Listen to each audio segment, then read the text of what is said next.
पढ़ाई करो, करो तैयारी जीत की. Welcome to our current affairs channel. The topic today is what is anti-defection law. The Congress party has written to the Speaker, Meghalaya Legislative Assembly, seeking disqualification of 10 of the 12 MLAs that recently deserted the party to join the All India Trinamool Congress. Why the 10th schedule might not apply here?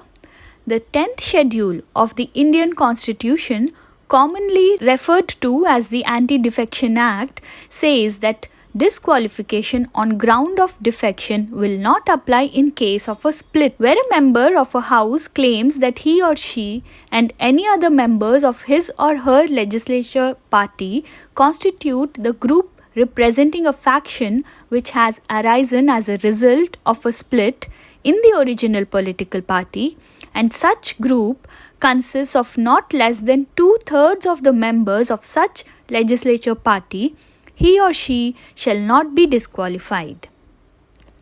From the time of such split, the faction shall be deemed to be the political party to which he or she henceforth belongs.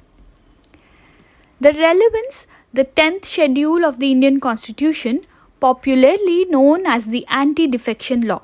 It specifies the circumstances under which changing of political parties by legislatures invites action under the law. It was added to the Constitution by the 52nd Amendment Act. It includes situations in which an independent MLA too joins a party after the election. The law covers 3 scenarios with respect to shifting of political parties by an MP or an MLA. These include when a member elected on the ticket of a political party voluntarily gives up membership of such a party or votes in the House against the wishes of the party. When a legislator who has won his or her seat as an independent candidate joins a political party after the election. In the above 2 cases, the legislator loses the seat in the legislature on changing or joining a party. Relates to nominated MPs. In their case, the law gives them 6 months to join a political party after being nominated. If they join a party after such time, they stand to lose their seat in the House. Matters related to disqualification. Under the Anti-Defection Law, the power to decide the disqualification of an MP or MLA rests with the presiding officer of the legislature. The law does not specify a time frame in which such a decision has to be made. Last year, the Supreme Court observed that anti-defection cases should be decided by speakers in 3 months' time. However, legislatures may change their party without the risk of disqualification in certain circumstances. Exceptions.